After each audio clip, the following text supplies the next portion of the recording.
पठामि संस्कृतं नित्यं वदामि संस्कृतं सदा ध्यायामि संस्कृतं सम्यक् वन्दे संस्कृतमातरं संस्कृतस्य कृते जीवन् संस्कृतस्य कृते यजन् आत्मानमाहुतं मन्ये वन्दे संस्कृतमातरं संस्कृतस्य प्रसाराय नैजं सर्वं ददाम्यहं संस्कृतस्य सदा भक्तो वन्दे संस्कृतमातरं संस्कृतस्य कृते जीवन् संस्कृतस्य कृते यजन् आत्मानमाहुतं मन्ये वन्दे संस्कृतमातरं वन्दे संस्कृतमातरं। किञ्चित् क्रमः परिवर्तितः भवतु। शुभसायं सर्वेभ्यः। इदानीम् अस्माकं पाठः चलति 178 पुटसङ्ख्या अष्टसप्तत्यधिकशतं 178 पुटसङ्ख्यायाम् अस्माकं पाठः प्रचलति। तदेकवारं वयम् उद्घाटयामः। पाठः अस्ति कारकं। तत्र कर्तृकारकविषये वयं ह्यः पठितवन्तः। रामकृष्णः ओदनं पचति इत्यत्र कस्यापि मैक् आनस्य एकवारं परीक्षणं कुर्वन्तु, प्रतिध्वनिः आगच्छति। रामकृष्णः ओदनं पचति इति वाक्ये पचति इति क्रियापदविषये वयं पठितवन्तः। पचति इति क्रियापदे भागद्वयं भवति, भागत्रयं। धातुः, विकरणप्रत्ययः, तिङ्प्रत्ययः। धातोः पुनः अर्थद्वयं, फलं, व्यापारः। विकरणप्रत्ययः गणस्य सूचनार्थं भवति, न तु तस्य विशेषः अर्थः। तिङ् इति प्रत्ययः पुनः तत्र त्रयः अर्थाः भवन्ति। कर्तरिप्रयोगे कर्ता, कालः, संख्या।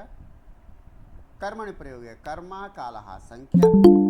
भावे प्रयोगे भावः, कालः। संख्या तु एकवचनमपि न भवति, तत्र भावं क्रियां बोधयति। दुःखं, दुःखस्य एकं द्वे त्रीणि इति संख्या न भवति, अतः तत्र संख्या न भवति इति पठितवन्तः। रामकृष्णः ओदनं पचति इति वाक्ये ति इति प्रत्ययेन कर्ता सूचितः।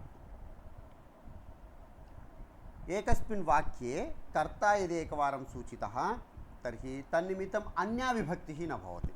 तृतीया, चतुर्थी एवम् अन्यविभक्तयः न भवन्ति। तदर्थं कर्तृकरणयोः तृतीया इति नियमः अत्र न भवति। कुत्र? यत्र कर्ता सूचितः अस्ति क्रियापदेन। అంటే కర్తరి ప్రయోగంలో క్రియాపదం ద్వారా కర్త సూచింపబడ్డాడు, దాన్ని అభిహితము, ఉక్తము, కథితము అని అంటాం. అటువంటి చోట ప్రథమా విభక్తి వస్తుంది. అది కర్తయే కాదు, కర్మ అయినా కూడా అభిహితం ఏదైతే అవుతుందో క్రియ ద్వారా, ముఖ్య క్రియ ద్వారా దానికి ప్రథమా విభక్తి. దాన్నే పాణినీయ సూత్రం ఏమని చెప్తాం? అనభిహితే ఇది సూత్రం. అనభిహితే కర్మణి ద్వితీయ, అనభిహితే కర్మణి కర్తరి తృతీయ, అనభిహితే కరణే తృతీయ, అనభిహితే సంప్రదానే చతుర్థి.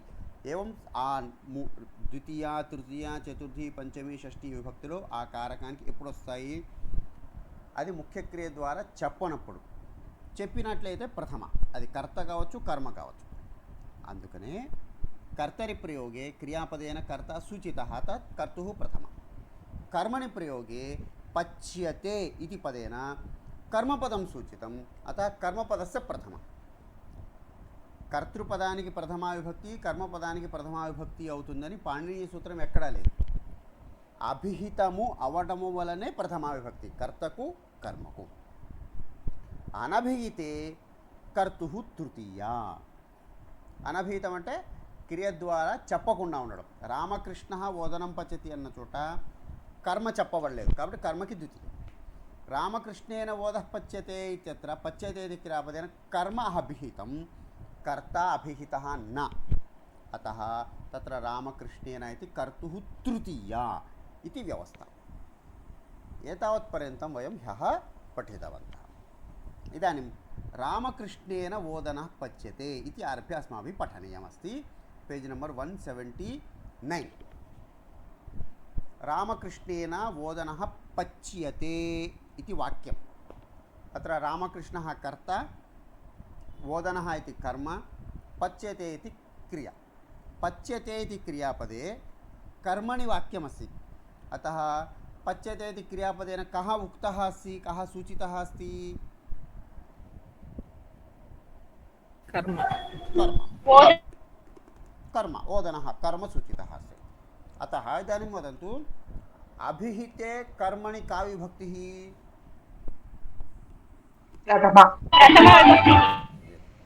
रामकृष्णः इति कर्तृपदं पच्यते इति पदेन न उक्तः, न अभिहितः।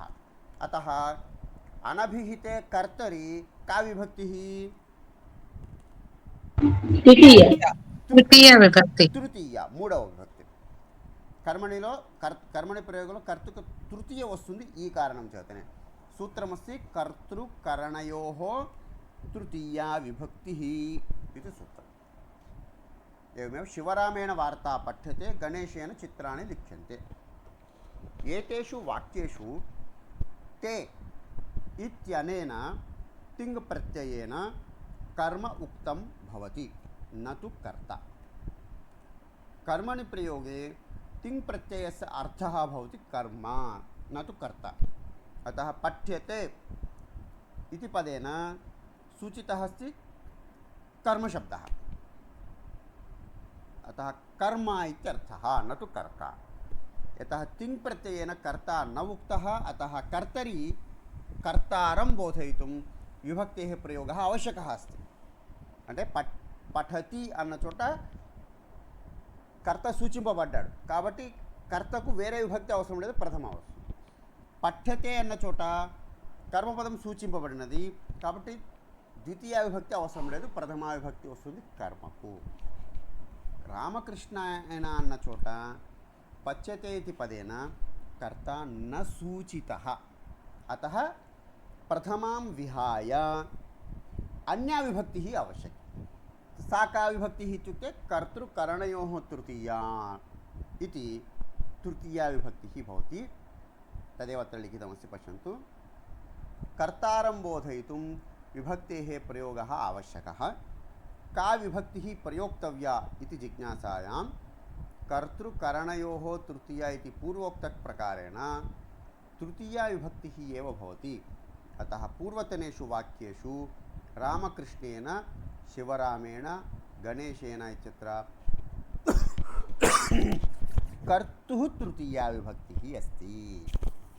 एवं कर्तरि प्रयोगे कर्तुः प्रथमा, कर्मणः द्वितीया, कर्मणि प्रयोगे कर्तुः द्वितीया, कर्तुः तृतीया, कर्मणः प्रथमा।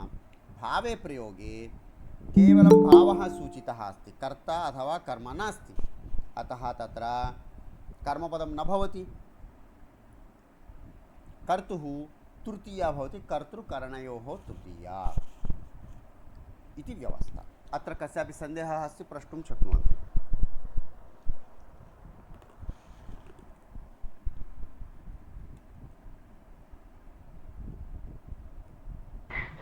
भावे प्रयोगात् क्रियापदं प्रथमा एव भवति खलु महोदय? మళ్ళీ మొదటికి వచ్చేసావు నువ్వు. భావే ప్రయోగంలో కర్మ ఉండదు, కర్మ చెప్పబడదు అని చెప్తుంటే మళ్ళీ కర్మ అంటారు. కర్మ అంటే చేసే పని అని కాదు, భావము క్రియ, క్రియ బోధింపబడుతుంది. కర్త కానీ కర్మ కానీ ఉండదు. కర్మ అనగానే మనం తెలుగులో చేసే పని అనే అర్థంలో ఉంటాం. వ్యాకరణంలో కర్మ అంటే వేరు, కర్మ పదము ద్వితీయ విభక్తి పొందేదానికి కర్మ అని అంతే తప్ప చేసే పనికి కర్మ కాదు వ్యాకరణంలో. భూయతే इति पदेन कर्ता वा कर्म वा न सूचितः, केवलं क्रिया, तदेव भावः। उंडबडटं, पेरगबडटं, नव्वटं इति भावमेव बोधितं भवति भावे प्रयोगे। वैष्णवी भगिनी, इदानीं कर्मपदम అంటే తెలుగులో కర్మని తీసుకోవద్దు ఎవరు పొరపాటును కూడా. తెలుగులో కర్మ అంటే పని, వ్యాకరణంలో కర్మ అంటే పని కాదు.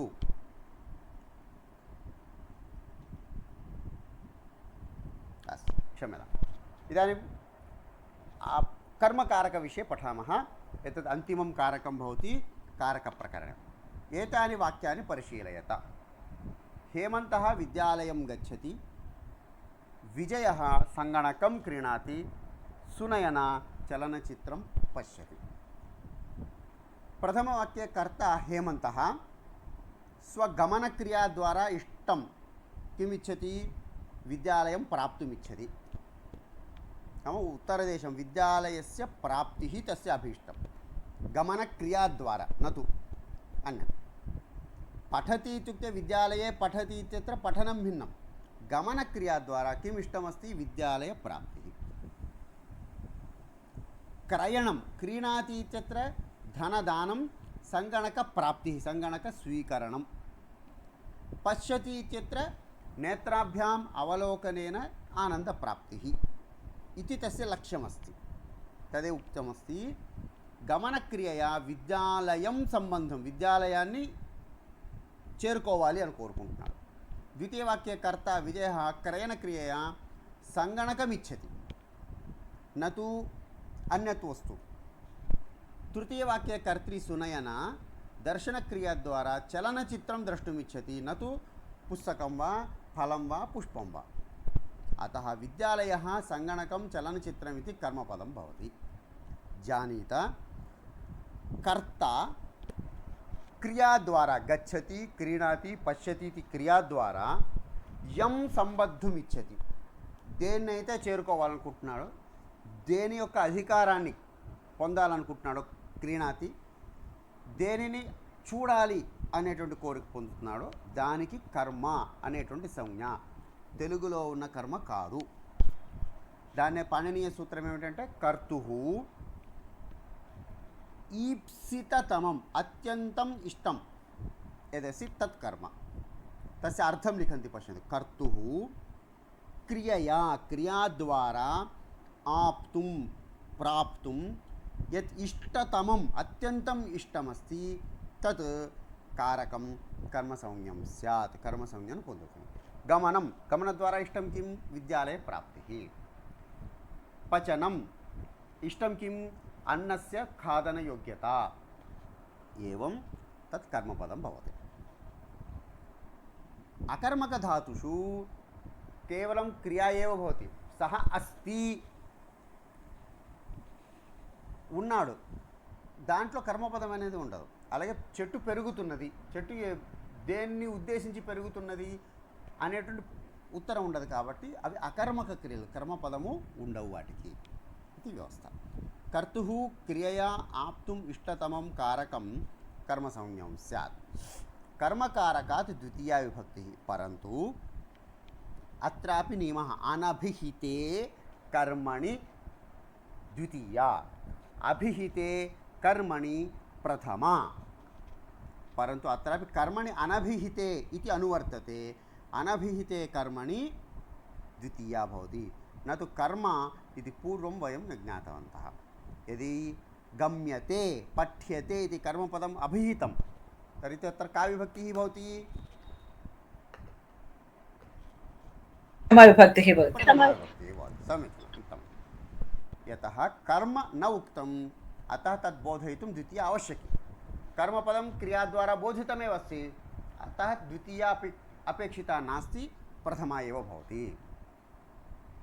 कर्मणि द्वितीया, अतः पूर्वतनवाक्येषु विद्यालयं सङ्गणकं चलनचित्रमिति द्वितीया विभक्तिः. कारणं गच्छति इति द्वारा हेमन्तः कथितः, क्रीणाति इति द्वारा विजयः अभिहितः, पश्यति इति द्वारा सुनयना अभिहिता अस्ति. तत्र प्रथमा विभक्तिः इति व्यवस्था.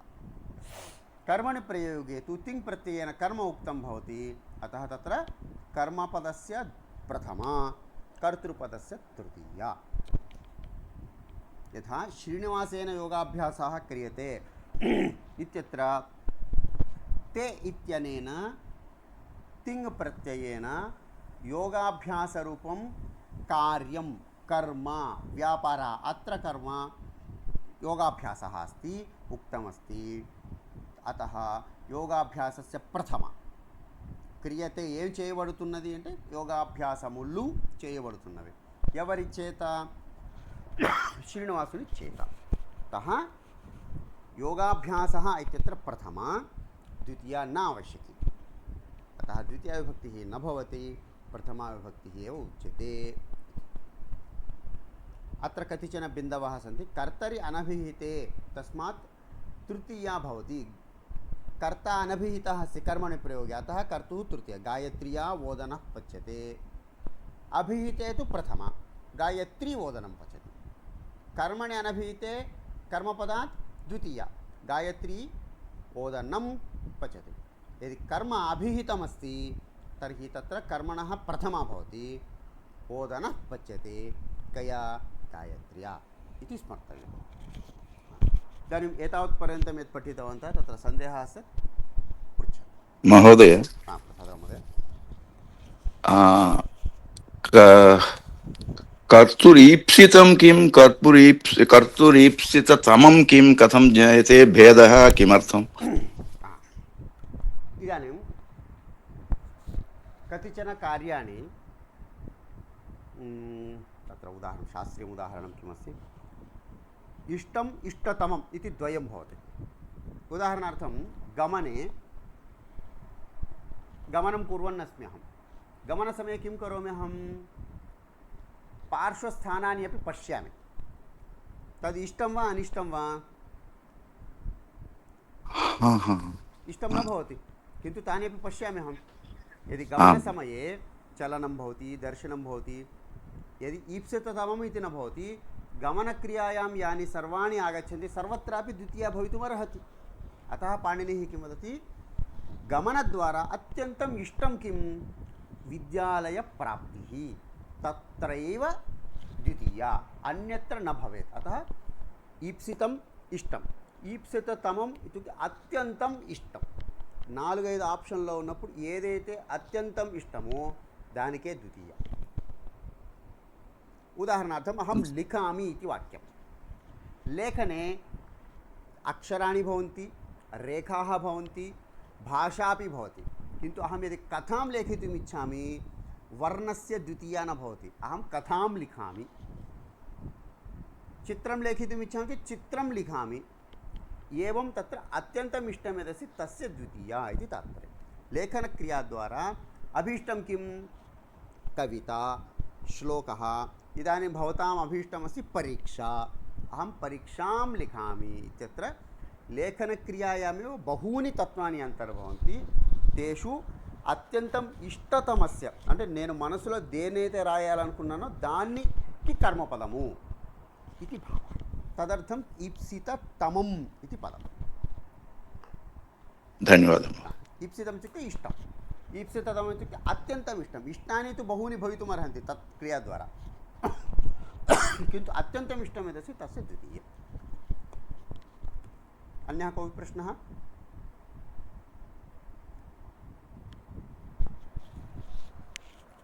अस्तु इदानीं वयं किञ्चित् अभ्यासं कुर्मः बालिका जलं पिबति इति सामान्यं वाक्यं क्रिया कर्तृकारकं किं कर्मकारकं किम् इति लेखनीयं बालिका पिबति इत्यत्र पानक्रिया बालिका कर्तृकारकं जलं कर्मकारकम् एवं बालकः ग्रामं गच्छति इत्यत्र क्रिया अस्ति गमनक्रिया कर्तृपदमस्ति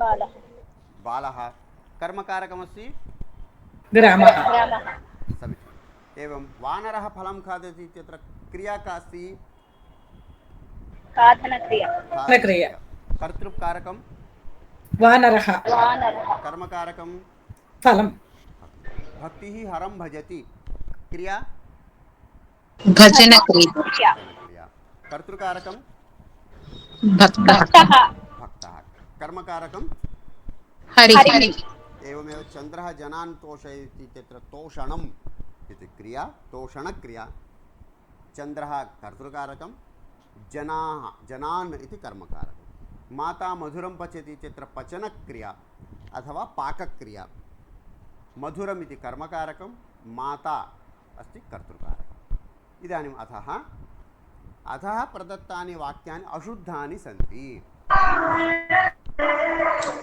यत्र मैदानस्य पश्यन्तु यतः तत्र कारकनियमानुसारं विभक्तिः नास्ति। वयं यत् पठितवन्तः कर्ता करणं सम्प्रदानम् अपादानं तदनुसृत्य विभक्तिः योग्या नास्ति। अतः इदानीं किं करणीयं, रेखाङ्कितं पदं दृष्ट्वा उचितविभक्तिः योजनीया अस्ति। बालकः धनेन वस्त्राय क्रीणाति इत्यत्र वस्त्राय इति वास्तविकं किम् उदाहरणं पश्यतु।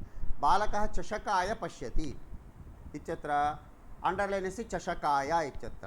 चषकः अस्ति अत्र वस्तुतः कर्मकारकम्, उचितविभक्तिः द्वितीया। अतः बालकः चषकं पश्यति इति वाक्यं। बालकः धनेन वस्त्राय क्रीणाति इत्यत्र रेखाङ्कितं पदं वाक्ये किं भवति? वस्त्रं भवति। वस्त्रं कारकं किं कारकं? प्रश्नः। कर्मकारकं द्वितीयं। कर्मकारकम् उत्तराणि पश्यन्तु, क्रमशः लेखनीयं खलु। कर्मकारकम्। उचिता विभक्तिः का अस्ति? बालकः चषकं पिबति इति क्रिया वाक्ये चषकः इति रेखाङ्कितं पदं तस्य उचितं कारकं किं? करणकारकं। का विभक्तिः? तृतीया विभक्तिः। बालकः चषकेन पिबति। एवं बालकः चषकेन इच्छति। अस्मिन् वाक्ये चषकेन इति किं कारकं भवितुमर्हति? कर्मकारकम् इच्छति खलु, कर्मकारकं। कर्मकारकं। तर्हि का विभक्तिः? द्वितीया भवेत्। वाक्यं बालकः चषकम् इच्छति। बालकः चषकम् इच्छति। अग्रे पञ्चमं वाक्यं, बालकेन चषकः रसः पीयते इति वाक्ये चषकः इति यत्र किं कारकम् उचितं? सम्प्रदानं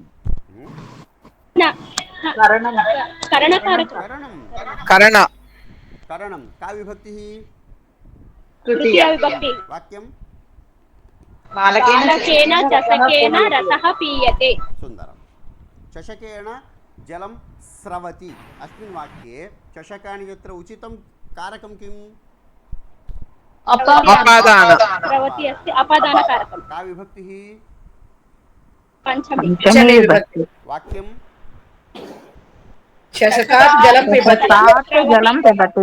पिबति नास्ति वो, स्रवति। स्रवति। वाक्यं दृष्ट्वा पठन्तु। पिबति इति कथं पठन्ति? पिबति इत्युक्ते चषकेन जलं पिबति इति वाक्यं शुद्धमेव भवति। चषकात् इति पञ्चमी अशुद्धम्। धन्यवादः। नवमः अभ्यासः। एतेषु वाक्येषु स्थूलाक्षरैः मुद्रितेषु किं कारकं का विभक्तिः इति चिन्तयित्वा कोष्टकं पूरयेत। शिवरामः प्रथमं स्थानं प्राप्तवान्। प्रथमं स्थानमिति कर्मकारकं, द्वितीया विभक्तिः। शिवरामः पत्रकारः अभिनन्दति।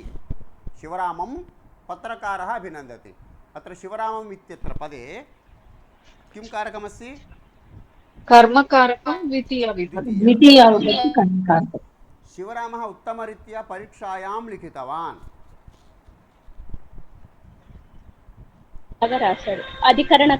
अधिकरण सप्तमी। अधिकरणम्। अत्र उत्तराणि लिखितवान् इति भावः। उत्तराणि इति पदं नास्ति।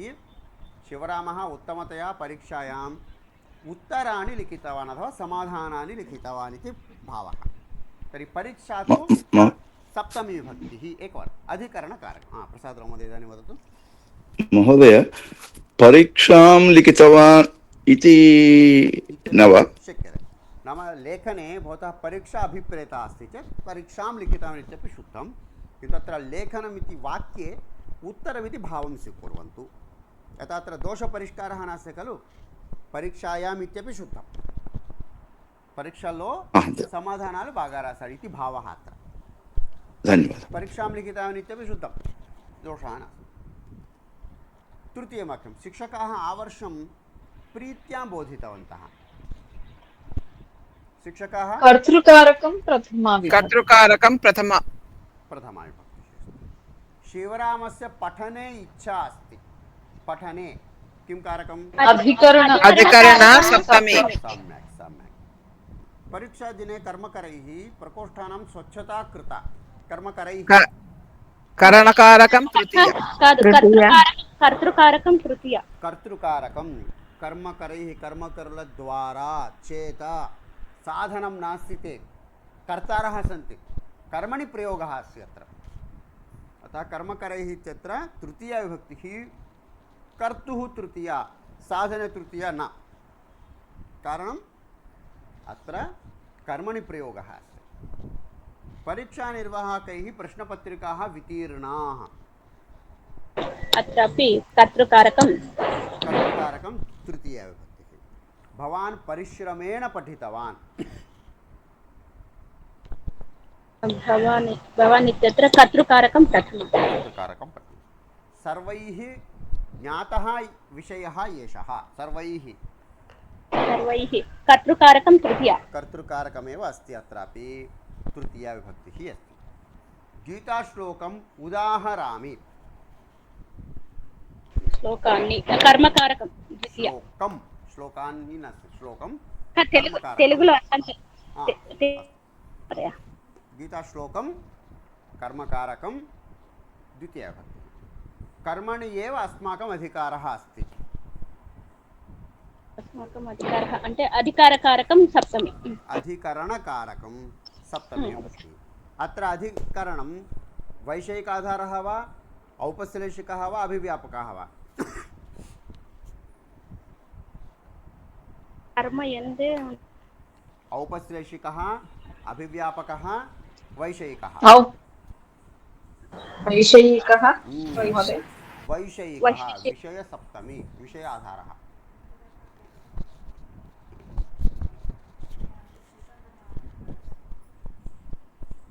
सम्यक्. एतत् सर्वम् अत्र लिखितमस्ति.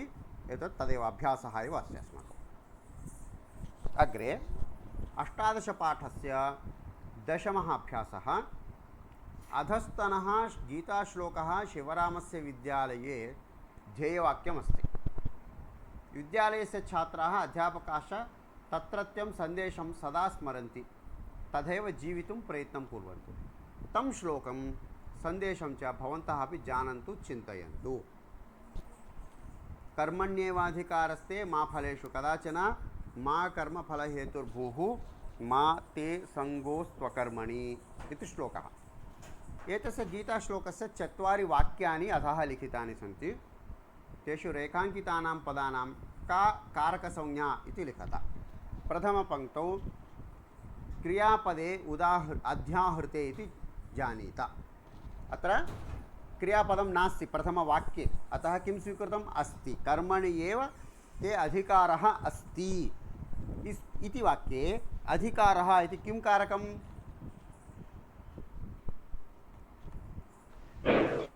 कर्तृकारकम् अस्ति. कः अस्ति? अधिकारः अस्ति. अतः कर्तृकारकं. समीचीनम्.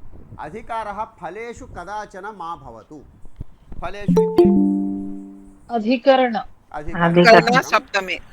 सप्तमी विभक्तिः वैषयिक अधिकरणमस्ति अत्र. त्वं कर्मफलहेतुर्भूः मा भूः. त्वम् इत्यत्र किं कारकं? कर्तृकारकमेव. सङ्गः ते अकर्मणि मास्तु.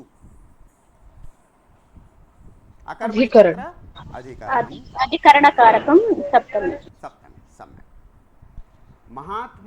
महात्मानः समाजोपकारकं बहुकार्यं कुर्वन्ति परन्तु प्रत्येकं कार्यस्य ईश्वरार्पणबुद्ध्या एव कुर्वन्तु इति वयं प्रतिदिनं प्रार्थने पूजानन्तरम् अन्ते वदामः. तद् कथं कायेन वाचा मनसा इन्द्रियैः वा बुद्ध्या आत्मना वा प्रकृतेः स्वभावात् यद्यत् करोमि तत् सकलं नारायणाय परस्मै नारायणाय इति समर्पयामि इति भावः.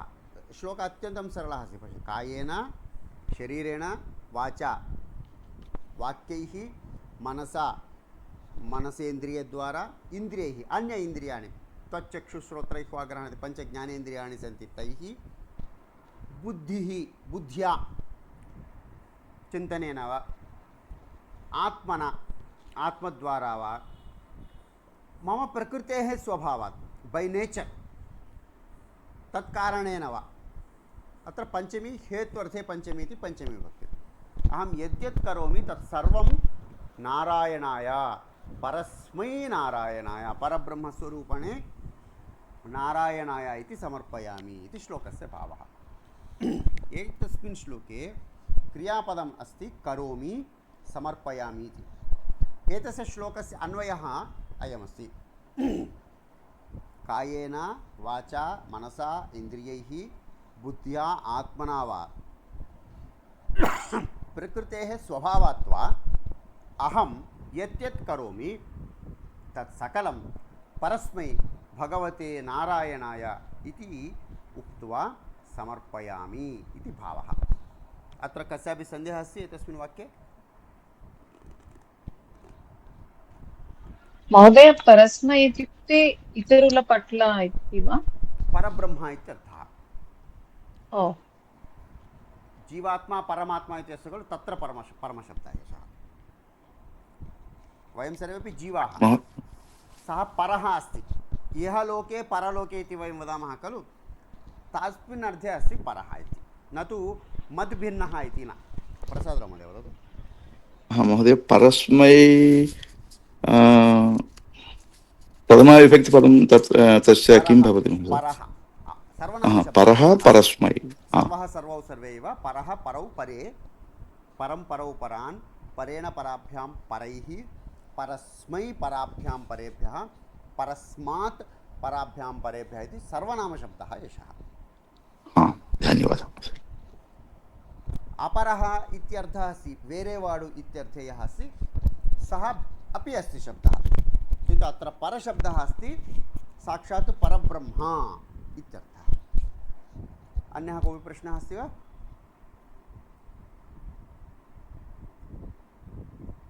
अत्र पश्यन्तु सर्वत्रापि कायेन करणं वाचा करणं मनसा करणमेव अस्ति साधनमेव, इन्द्रियैः करणं बुद्ध्या करणम् आत्मना करणं सकलं कार्यं का विभक्ति किं कारकं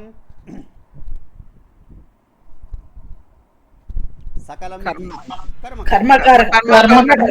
सकलं कार्यम् इति भावः। परस्मै संप्रदान चतुर्थी नारायणाय संप्रदान एतावत्पर्यन्तम् एकं श्लोकं पठितवन्तः। अत्र इतोपि किञ्चित् विशेषसूचनाः सन्ति ज्ञानवर्धने। कस्मिन् अवसरे का विभक्तिः भवति इति ज्ञानाय एतं कोष्ठकं स्मरामः वयं। प्रथमा विभक्तिः कुत्र भवति? कर्तरिप्रयोगे कर्तुः प्रथमा, कर्मणि प्रयोगे कर्मणः प्रथमा। बालकः श्लोकं पठति, बालेन श्लोकः पठ्यते एतत्। द्वितीया कुत्र भवति? कर्तरिप्रयोगे कर्मणः द्वितीया, परितः प्रयोगे द्वितीया, विनायोगेपि द्वितीया भवति। द्विकर्मकधातूनां प्रयोगे कर्मद्वयं भवति, अतः विभक्ति स्थलद्वये द्वितीया भवति। वानरः वृक्षमारोहति कर्मणि द्वितीया, विद्यालयं परितः उद्यानमस्ति कुत्र इत्युक्ते विद्यालयं परितः इति उपपदविभक्तिः अस्ति द्वितीया विद्यालयं। वायुं विना कोऽपि न जीवति इत्यत्र वायुं विना विनायोगे तृतीया भवति, द्वितीयापि भवति, तृतीयापि भवति, पञ्चमी अपि भवति। एषा उपपदविभक्तिः। अर्जुनः कृष्णं प्रश्नं पृच्छति इति पृच्छति। कः पृच्छति? अर्जुनः। कं? कृष्णं पृच्छति, प्रश्नं पृच्छति। पृच्छति द्विकर्मकधातुः, अतः कर्मद्वयम्। तृतीया विभक्तिः कुत्र भवति? करणे तृतीया, साधने। सीता लिखति, कया? लेखन्या। भावे कर्मणि च कर्तुः तृतीया। पुष्पेण विकस्यते भावे प्रयोगः, लेखेन ग्रन्थाः लिख्यन्ते इति लेखकेन ग्रन्थाः लिख्यन्ते इति कर्मणि प्रयोगः।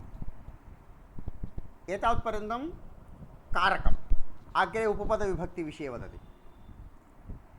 सह प्रयोगे तृतीया, अहं मित्रेण सह गच्छामि, सदृशप्रयोगे तृतीया मुखं चन्द्रेण सदृशम् अस्ति अत्र षष्ठी अपि भवति मुखं चन्द्रस्य सदृशमस्ति चन्द्रेण सदृशम् इत्यपि श्रुतं कारणवाचकात् अपि तृतीया विद्यया ज्ञानं वर्धते ज्ञानवर्धने हेतुः कारणं किं विद्या अतः विद्यया ज्ञानं वर्धते स्पर्धया वर्धते विद्या परिश्रमेण फलं प्राप्यते फलं कथं प्राप्यते तत्र कारणं किम् इत्युक्ते परिश्रमः तत्र सर्वत्रापि तृतीया भवति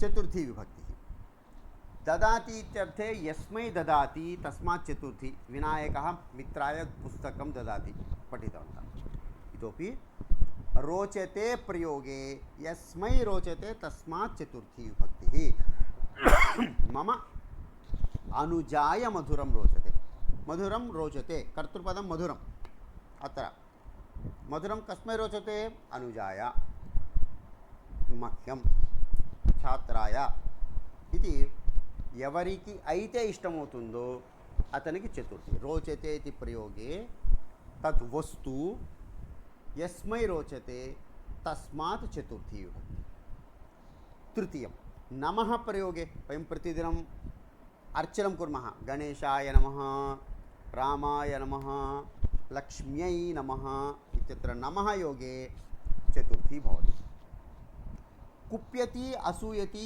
ईर्ष्यति इति चत्वारि क्रियापदानि सन्ति क्रुध्यति ईर्ष्यति कुप्यति असूयति इति एतेषां प्रयोगेपि चतुर्थी भवति लता गीतायै कुप्यति मीना लक्ष्म्यै कुप्यति बालिका बालिकायै असूयति ईर्ष्यति इत्यत्रापि चतुर्थी भवति एतत् सर्वं वयं गीतासोपान प्रथमद्वितीयभागे पठितवन्तः पुनः एकवारं स्मारम् पञ्चमी विभागे सति विभागः नाम वियोगः अवधिभूतात् पञ्चमी सुधाकरः वाहनात् पतति पतनं यदा भवति तदा वाहनस्य सुधाकरस्य वियोगः जातः वाहनं నుండి వేరైపోయాడు సుధాకర్ तत्र वाहनं स्थिरं वाहनं न भवति सुधाकरः पतितवान् अतः स्थिरस्य वाहनशब्दस्य पञ्चमी वाहनात् पतति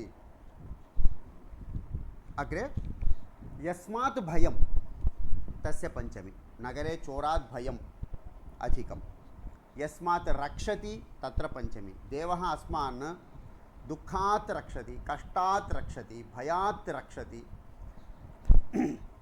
ऋते प्रयोगे अपि पञ्चमी भवति एतस्मिन् विषये वयम् एकवारं पठितवन्तः अतनि कंटे संघटनमु कंटे अध्ययनमु कंटे తెలుగు భాషం కంటే అతని కన్నా దాని కన్నా అంటాం కదా అది కంటే అనేటువంటి దానికే అక్కడ పంచమి సంఘటనాత్ ఋతే అన్యః ఉపాయః నాస్తి కలౌ శక్తి సంఘే శక్తి కలౌ యుగే ఇది వాక్యమస్తి ఖలు तस्य तात्पर्यं कलियुगे शक्तिः कुत्र अस्ति संघटने अस्ति संघटनात् ऋते अन्यः उपायः नास्ति उत्तमकार्यं कर्तुम् इति एवमेव अध्ययनात् ऋते ज्ञानप्राप्तौ मार्गः नास्ति परिश्रमात् ऋते उत्तममार्गः नास्ति इत्यादि वयं वक्तुं शक्नुमः अन्यदेकमस्ति खलु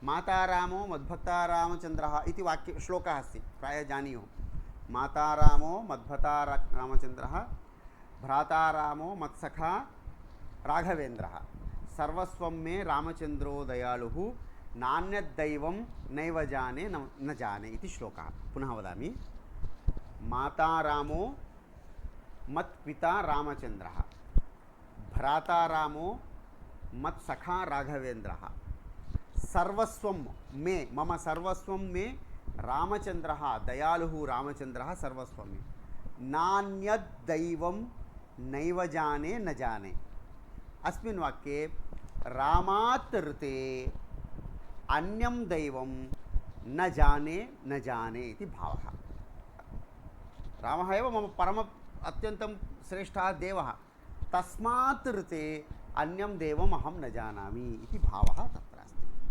स्पष्टं वा ऋते प्रयोगविषये? इतोपि सन्देहः अस्ति कस्यापि? महोदय श्लोकम् एकवारं महोदय। एतत् रिकार्ड् भवति भवती गूगल् मध्ये सर्च् करोतु, माता रामो मत्पिता रामचन्द्रः, गूगल् मध्ये सर्च् करोतु, प्राप्यते। धन्यवादः महोदय। माता रामो मत्पिता रामचन्द्रः श्लोकं पश्यन्तु, लभ्यते गूगल् मध्ये सर्वं लभ्यते। अग्रे ప్రభృతి అథవా ఆరభ్య నుండి ఈరోజు మొదలుకొని అతనిని మొదలుకొని इति पद अव्ययपदद्वयमस्ति। प्रभृति इति एकम् अव्ययम्, आरभ्य इति ल्यबन्तं, तस्य प्रयोगेपि पञ्चमी भवति। भानुवासरात् प्रभृति सः अस्वस्थः अस्ति। सोमवासरात् प्रभृति अस्माकं कक्षा न भविष्यति। सोमवासरात् आरभ्य सः कार्यालयं न आगतवान्। सेप्टेम्बर् 20 दिनाङ्कात् प्रभृति भवतां गीता प्रवेश द्वितीयभागस्य कक्षाः भवेयुः प्रायः। एवं प्रभृति आरभ्य योगे पञ्चमी भवति। पूर्वा परा, पूर्वं परा, एतयोः प्रयोगेपि पञ्चमी भवति। गुरुवासरः शुक्रवासरात् पूर्वः अस्ति। वैशाखमासः चैत्रमासात् परः अस्ति। पूर्व पर इति अनयोः प्रयोगेपि पञ्चमी भवति। దీనికి ముందర దీని తరువాత ఇత్యర్థం। महोदय अद्य प्रभृति अपि शुद्धं वा? वाक्यं शुद्धं, किन्तु अद्य इत्यत्र पञ्चमी नास्ति, अव्ययमस्ति। अस्तु शुद्धं। पञ्चवादनात् अद्य पञ्चवादनात् चेत् पञ्चमी विभक्तिः अस्ति। अद्य इति अव्यये अव्ययमुक्तवान् खलु, सप्तविभक्तिषु रूपं समानम् इत्यर्थः। अद्य इति सप्तमी अपि अस्ति, अद्य आरभ्य इत्यत्र पञ्चमी अर्थोपि अस्ति। एवं सप्तविभक्तीनाम् अर्थं बोधयितुम् अव्ययं समर्थमस्ति। अद्य अहं न आगच्छामि इत्युक्ते अद्यतनदिने सप्तमी, अहम् आगन्तुं न शक्नोमि। अद्य आरभ्य अहं पठामि इत्युक्ते अद्य आरम्भं कृत्वा ఈరోజు నుండి इति पञ्चमी अर्थः अपि అద్య इति అవ్యయే ఏవ అస్తి తత్ సామర్థ్యం। రూపంలో మార్పు ఉండదు, కానీ అవ్యయానికి అన్ని విభక్తుల అర్థాన్ని చెప్పగల సామర్థ్యము ఉంటుంది ఇది భావ। స్పష్టం? ధన్యవాదాలు మహోదయ। అందుకనే మనం ఇంతకు ముందర చెప్పాను మేడం, సదృశం త్రిషు లింగేషు సర్వాసు చ విభక్తిషు सर्वेषु च वचनेषु न यन्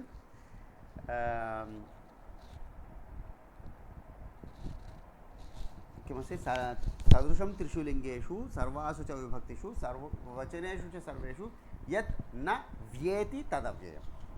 ఇక్కడేమన్నారు, విభక్తులు ఉండవు, వచనాలు ఉండవు, లింగాలు ఉండవు అని చెప్పలేదు।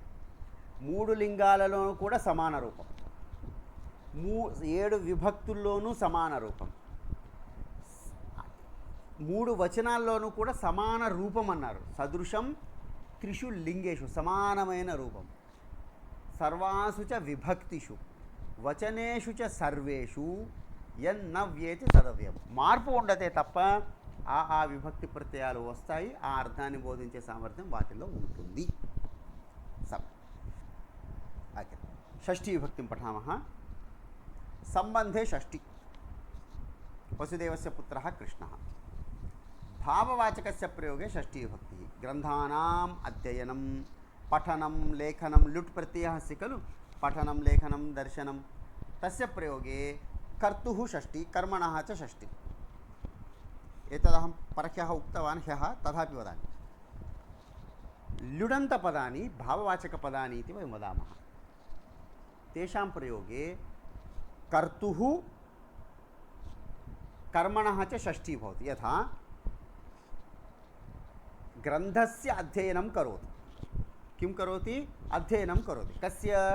ग्रन्थस्य। अत्र ग्रन्थः किं भवति? कर्ता वा कर्म? कर्ता भवति। कर्म। अध्ययनं करोति बालः, बालः कर्ता, छात्रः अहम् अध्ययनं करोमि इत्यत्र अहं कर्ता भवामि, अध्ययनं क्रिया। इदानीं ग्रन्थः कर्मपदं, मम अध्ययनं सम्यक् चलति। अत्र मम इति कर्तृपदं वा कर्मपदं? कर्तृपद। अध्ययनमिति प्रयोगे द्विधा प्रयोगः। मम अध्ययनं ग्रन्थस्य अध्ययनम्। अत्र मम इति अहं कर्ता अस्मि, ग्रन्थः कर्ता नास्ति, कर्मपदं। ग्रन्थं स्वयं अध्ययनं చేయవద్దు, గ్రంథం చదవబడుతుంది।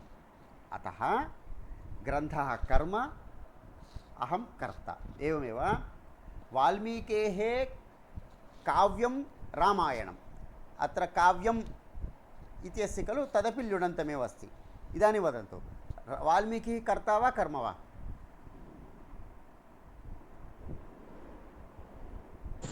कर्ता। कर्ता। वाल्मीकिः रामायणस्य कर्ता अस्ति। इदानीं वदन्तु, रामायणं का विभक्ति, किं कर्ता वा कर्म वा? कर्म। कर्म। इటువంటి భావవాచక శబ్దాలు కావ్యం, కృతిః, కర్త, శ్రోత। జ్యేష్ఠానాం వచనే వచనस्य श्रोता अस्ति भक्तः। रामस्य कीर्तनस्य श्रोता अस्ति आञ्जनेयः। एतादृशवाक्येषु భావవాచకపదాన్ని అంటే క్రియను తెలుపుతూ ఉంటాయి, భావాన్ని। అవి ప్రయోగం చేసేటప్పుడు కర్తకు కానీ కర్మకు కానీ షష్ఠీ విభక్తి వస్తుంది। ఇదే చెప్పాను కదా, వాల్మీకి రామాయణం లిఖితవాన్ ఇది వాక్యం। వాల్మీకి రామాయణస్య లేఖకः। అత్ర రామాయణస్య కర్మణः షష్ఠి। వాల్మీకేः కృతిः రామాయణం। అత్ర కృతిः इति రామాయణం బోధయతి అత్ర ప్రథమ। వాల్మీకేः इति కర్తుః షష్ఠి इति స్మర్తం। ఇది విభజ్య ప్రయోగం చేసినప్పుడు మీరు చదివి ఉంటారు। షష్ఠీ విభక్తి నియమాలు ఎక్కడైతే మనము సోపానంలో చదివామో ఈ విషయం వచ్చే ఉంటుంది। కర్తకు కర్మకు షష్ఠీ విభక్తి ప్రయోగము ఇది విషయः। క్రియాయాः పదద్వయేన ప్రతిపాదనే షష్ఠీ విభక్తిः భవతి। అధ్యయనం కరోతి, పఠనం కరోతి, దర్శనం కరోతి। పశ్యతి అనే దాన్ని దర్శనం కరోతి అని ఎప్పుడైతే విడిచేస్తామో అక్కడ కూడా కర్తకు కానీ కర్మకు కానీ షష్ఠీ విభక్తి వస్తుంది। రెండిటికి నియమం సమానమే। ఏది ఇంతకుముందు భావవాచక దానికి క్రియాపద విభాజనానికి భావం సమానమే, కానీ ప్రయోగ ఉదాహరణలు వేరుగా ఉండడం వల్ల రెండు సబ్ పాయింట్స్గా చూపించడం జరిగింది। అభిరామः వ్యాకరణస్య అధ్యయనం కరోతి, అభిరామస్య అధ్యయనం సమ్యక్ ప్రచలతి। తత్ర స్థానద్వయేపి తథా। अस्तु, सप्तमी प्रयोगः, सप्तमी विभक्ति। आधारात् सप्तमी जानीमः। स्निह्यति विश्वसिति इति प्रयोगद्वयं। स्नेहः, विश्वासः, आदरः, श्रद्धा इत्यादीनां यः आश्रयः अस्ति, स्नेहस्य, विश्वासस्य, आदरस्य, भक्तेः, श्रद्धायाः एतेषाम् आदरस्थानमेदस्ति तत्र षष्ठी। शेखरः श्यामे स्निह्यति, रामः सुग्रीवे स्निह्यति विश्वसिति, भक्तः देवे विश्वसिति, आञ्जनेयः रामे विश्वसिति इत्यादीनि उदाहरणानि। पृथक् करणे सप्तमी विभक्तिः, नाम एकः समूहः अस्ति। समूहात् एकं वयं पृथक् प्रदर्शयितुम् इच्छामः। पाण्डवाः पञ्च सन्ति, पञ्चसु अन्तिमः एषः इति अहं पृथक् वक्तुम् इच्छामि। ఈ ఐదుగురులో ఇతను చిన్నవాడు, ఐదో వాడిని వేరుగా చూపించదలుచుకున్నాను స్పెషల్గా। పాండవేషు సహదేవः కనిష్ఠः, అత్ర సహదేవः కనిష్ఠः ప్రథమ। కేషు పాండవేషు, పాండవేషు జ్యేష్ఠः ధర్మరాజः, పాండవేషు మధ్యమः అర్జునः, పాండవేషు బలవాన్ భీమः, పాండవేషు बुद्धिमान् नकुलः। एवम् अहं यदा वक्तुम् इच्छामि तत्र पाण्डवेषु इति षष्ठी सप्तमी भवति, षष्ठी अपि भवति। पाण्डवानां ज्येष्ठः, पाण्डवेषु ज्येष्ठः। नाटकानाम् अभिज्ञानशाकुन्तलं श्रेष्ठं, नाटकेषु अभिज्ञानशाकुन्तलं श्रेष्ठम् इति प्रयोगः। सति सप्तमी विषये वयं पठितवन्तः एव। आचार्ये आगते सर्वे उत्तिष्ठन्ति, आचार्यः यदा आगच्छति तदा सर्वे उत्तिष्ठन्ति इति भावः। एतत् सर्वमपि नियमः पाणिनीयं सूत्रं विस्तृतपाठः अस्ति कारकम् इति पुस्तके। तत् पुस्तकं पठितुं क्रेतुं च शक्नुमः। अस्तु, इदानीम् एतावत्पर्यन्तं कारकविषये पठितवन्तः। तत्र प्रश्नाः सन्ति, पृच्छन्तु।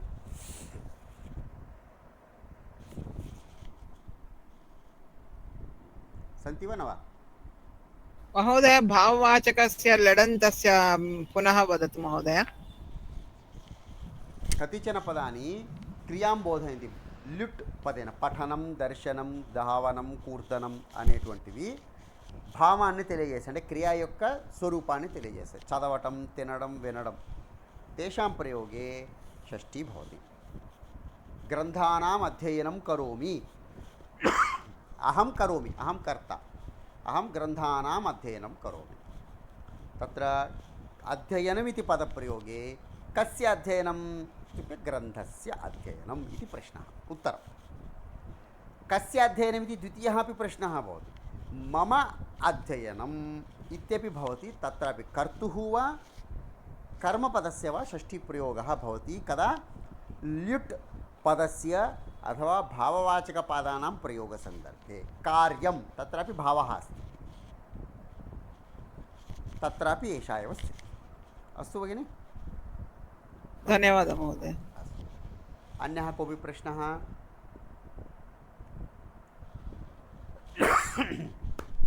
भवतु। इदानीं वयं नूतनं पाठं पठामः। पाठः अस्ति युक्ताहारविहारस्य युक्तचेष्टस्य कर्मसु इति श्लोकः, गीताश्लोकः। तत्र तद्धितप्रत्ययान् पठामः। तद्धितप्रत्ययानां विषये उक्तवान् खलु। सामान्यशब्देभ्यः विशिष्टम् अर्थं बोधयितुं तद्धितप्रत्ययाः भवन्ति। शब्दः द्विविधः, सुबन्तः, तिङन्तः। तिङन्तानां धातूनां कृत्प्रत्ययाः भवन्ति, सनादिप्रत्ययाः भवन्ति।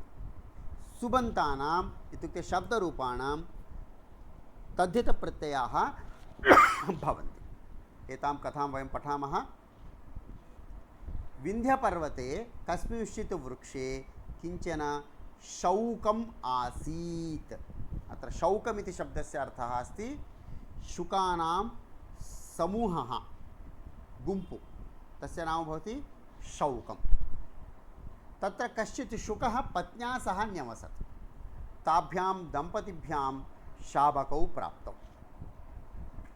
सामान्यतया अण्डं भवति, अण्डानां स्फोटनेन पक्षिणः पक्षिशाबकाः पिल्ललु बहिरागच्छन्ति। न एवं शुकद्वयस्य सन्ततिप्राप्तिः अभवत्। काभ्यां प्राप्तमस्ति इत्युक्ते दम्पतिभ्यां, शुकदम्पतिभ्याम्। एकदा कश्चित् व्याधः जालं प्रसार्य तौ शाबकौ गृहीतवान्। वल जालं प्रसारितवान्, तत्र शाबकद्वयमपि गृहीतवान् अस्ति। एकं शाबकं कस्मैचित् साधवे, सत्पुरुषः सज्जनः कश्चन आसीत्, तस्मै विक्रीतवान्। अपरं कश्चन सौनिकः सूना प्राणवधस्थानं प्रयोजनं। सौनिकः इत्युक्ते यत्र मांसविक्रयणं कृत्वा जीवनयापनं करोति, प्राणिवधं करोति, तत्र यः कार्यं करोति सः सौनिकः। सूना, सूना इत्युक्ते प्राणिवधस्थानं यस्य आधारः अस्ति सः सौनिकः। तत्र यः भवति सः सौनिकः। అంటే ఎక్కడైతే జంతువుల్ని సంహరిస్తారో దాన్ని సూనా అంటాము, అక్కడ ఉంటూ ఉండేవాడు సౌనికः। अनुवादस्य आवश्यकता नास्ति। पुनः भवन्तः स्वयं किमर्थं प्रविशन्ति इति न ज्ञायते। अस्तु, प्राणिवधस्थानम् इति स्पष्टमस्ति, प्राणिनां संहारः यत्र भवति। तौ उभौ क्रेतारौ, तौ उभौ इत्युक्ते साधुः सौनिकः च किं कृतवन्तौ? शाबकं स्वगृहं नीतवन्तौ। तं ఆలాపయంతౌ ఆహారం చ ఖాదయంతౌ ప్రేమ్ణా పాలితవంతౌ. అత్యంతం యథా పుత్రస్య వయం క్రీడా, గీతాని, భాషణం, లాలనం కుర్వంతః భోజనం कारयामः, तेषां वर्धनं कुर्मः गृहे, तथा साधुपुरुषः सौनिकः च प्रत्येकं स्वस्वशावकं गीतानि, मधुरवचनानि, फलानि इत्यादिकं दत्वा वर्धितवन्तः. साधुः शावकस्य नाम राम इति अकरोत्. सौनिकस्तु दुर्मुखः इति कृतवान्. साधोः गृहे प्रवृद्धः रामः तस्य मधुरैः वचनैः दिने दिने सुसंस्कृतः अभवत्, संस्कारवान् अभवत्. सः आगतान् जनान् वचनैः प्रीणयन्, సంతోషం జనయన్, ప్రీణయతి ఇది క్రియాపదం, వారికి ప్రీతిని కలిగిస్తూ, ప్రీణయన్ సాత్వికం భావం ప్రకటయతి. సత్వస్య భావः సాత్వికం, రజోగుణस्य భావः రాజసం इति भावः अस्ति. सत्वस्य भावं सात्विकं. साधुः वैयाकरणः. व्याकरणं वैयाकरणः इत्युक्ते अर्थं जानातु. व्याकरणं यः पठितवान्, पठन् अस्ति भवन्तः, व्याकरणं यः जानाति, पूर्वमेव व्याकरणं समापितवान्, सोऽपि वैयाकरणः. एवं यः व्याकरणं पठति सोऽपि वैयाकरणः पठन् अस्ति. एवं न्यायशास्त्रं यः पठति सः नैयायिकः. న్యాయం యः పఠితవాన్ విద్వాన్ సోపి నైయాయికः एव. అంటే ఆ రిలేటెడ్ సబ్జెక్ట్ వ్యక్తిని వైయాకరణులు. ఏ విధంగా అయితే నగరంలో ఉండే వాళ్ళందరూ నాగరికలు అంటాము, వ్యాకరణం చదివినవారు, చదువుతున్నవారు వైయాకరణులు. జ్యోతిషికులు, జ్యోతిషాన్ని చదువుతున్నవారు, ఆల్రెడీ చదివినవారు, ఇద్దరిని కూడా జ్యోతిషకాः इति वक्तुं शक्नुमः. सः शिष्यान् व्याकरणं पाठयति. तदीयं पाठं श्रुत्वा रामः मम नाम रामः परन्तु नाहं दाशरथिः, अतः जानकी, सौमित्रिः, आञ्जनेयः वा मम समीपे नास्ति इति वाक्यं वदति. अत्र दाशरथिः इत्यस्य अर्थः कः? दशरथस्य पुत्रः. अहं रामः, मम नाम रामः, किन्तु अहं दाशरथिः रामः न, दशरथस्य पुत्रः रामः न. तेन किम् अभवत्? अतः जानकी जनकस्य पुत्री, सौमित्रिः सुमित्रायाः पुत्रः, आञ्जनेयः अञ्जनायाः पुत्रः मम समीपे नास्ति इति वचनानि वदति. जनानां मनः रञ्जयति. तद्वचनं श्रुत्वा जनानामपि आनन्दः भवति. पश्यतु, उदाहरणमपि रामस्य, सीतायाः, लक्ष्मणस्य, भक्तस्य आञ्जनेयस्य नामश्रवणेन सात्विकनामानि श्रुत्वा जनानाम् आनन्दः भवति. एवं सर्वान् रञ्जयति सः. कः? सज्जनस्य, साधुपुरुषस्य गृहे यः शुकः आसीत्, तत्र दुर्मुखस्सु. इदानीं दुर्मुखः इत्युक्ते सौनिकः. सः किं करोति? परुषवचनानि. दुर्मुखः तु सौनिकस्य गृहे विद्यमानः शुकः. दुर्मुखस्तु परुषवचनानि श्रुत्वा दिने दिने अत्यन्तं दुष्टः अभवत्. नाम तस्य वचनं दुर्वचनैः पूर्णम् अभवत्. नाम मांसविक्रेता कीदृशवचनानि करोति वयं जानीमः. यस्य संस्कारः नास्ति, नाम तस्य कर्म अनुसारं किं करोति? तं मारयतु, एतं मारयतु, तत् गृह्णातु, एतत् कर्तयतु, तत् एतादृशवचनानि एव वदति सः. तद् श्रुत्वा तस्यैव अनुकरणं करोति. तद् यः शृणोति, तदा असौ मया हतः शत्रुः हनिष्ये चापरान् इति. तदा असौ तदा मध्ये मध्ये असौ मया हतः शत्रुः हनिष्ये च अपरानपि. एषः मया हतः, नाम कश्चन मृगः मारितः अस्ति, एषः मया हतः मारितः अस्ति, अहम् अन्यानपि मारयिष्यामि इति वदति. ईश्वरोऽहम् अहं भोगी, ईश्वरः अहं भोगी, भोगः अस्य अस्ति इति भोगी. सिद्धोऽहं बलवान्, बलम् अस्य अस्ति. सुखी सुखमस्य अस्ति इत्यादि वचनैः अहं भोगी अस्मि, अहं बलवान् अस्मि, अहं सुखी अस्मि इत्यादीनि वचनानि उक्त्वा दौष्ट्यं, दौष्ट्यम् इत्युक्ते दुष्टस्य भावः दौष्ट्यं प्रदर्शयति। एवं सः पश्यतु, एकः एकविधवचनानि वदति। कानि वचनानि? अहं भोगी अस्मि, अहं बलवान् अस्मि, सुखी अस्मि, दौष्ट्यम् आचरामि इति वदति। अत्र भोगः अस्य अस्ति इति भोगी, सुखम् अस्य अस्ति इति सुखी इति पदद्वये इनि इति प्रत्ययः अस्ति। बलवान्, बलम् अस्य अस्ति इति बलवान्, गुणवान्, धैर्यवान्, श्रद्धावान् इत्यत्र सर्वत्र मतुप् इति प्रत्ययः अस्ति। एवं इदानीम् एवं तस्य व्यवहारः अस्ति। कदाचित् तौ शावकौ पञ्जरबन्धनात् कथञ्चित् मुक्तिं प्राप्तवन्तौ, बहिरागतवन्तौ। योजनदूरे आम्रतरौ रामः नीडं विरचय्य सुखेन न्यवसत्। नाम सत्पुरुषसज्जनस्य गृहादपि रामः पलायितवान्। एषः दुष्टः शुकः अपि तस्मात् गृहात् बहिरागतवान् अस्ति, दुर्मुखः। एतौ द्वौ आगतवन्तौ। रामः तु आम्रवृक्षस्य उपरि एकं लघु नीडं कृत्वा गूडु कट्टुकोनि उण्डडं मोदलुपेट्टारु। एषः अपरस्मिन् न्यग्रोधवृक्षः, न्यग्रोधः इत्युक्ते प्रायः मर्रि चेट्टु इति चिन्तयामि, तस्य उपरि सः दुर्मुखः निवसति। एकदा एकस्मिन् दिने किम् अभवत्? मार्गे कश्चन पथिकः इत्युक्ते పంథానం గచ్చతి, దారిలో వెళ్ళేటువంటి యాత్రికుడు, బాటసారి, పథి యహ గచ్చతి సహ పథికః. పంథానం మార్గము యందు మార్గాన్ని అనుసరించి వెళుతూ ఉండేవాడు ఇత్యర్థ. సహ తస్మిన్ మార్గే గచ్చన్నాసీత్. మార్గే న్యగ్రోధవృక్షः ఆగతः. న్యగ్రోధపాదపస్య ఛాయాయాం విశ్రమితు కామం, విశ్రాంతి తీసుకోవాలనే కోరిక కలిగిన వాడు ఇది కామశబ్దస్య అర్థः. పఠితు కామः, కర్తు కామः, ఉద్యుక్త కామः ఇత్యుక్తే అది చెయ్యాలనుకునేటువంటి కోరిక కలిగిన వ్యక్తి. విశ్రాంతుం ఇష్టవాన్ అస్తి కः? పథికः. ఆతపక్లాంతం తం దృష్ట్వా సः విశ్రాంతిం స్వీకర్తుం వృక్షस्य अधः उपविष्टवान्. एषः आतपेन क्लान्तः अस्ति, पीडितः अस्ति, श्रान्तः अस्ति. तद्दृष्ट्वा दुर्मुखः वदति, अन्यान् पक्षिणः उद्दिश्य अन्यपक्षिणः सूचयति किम्?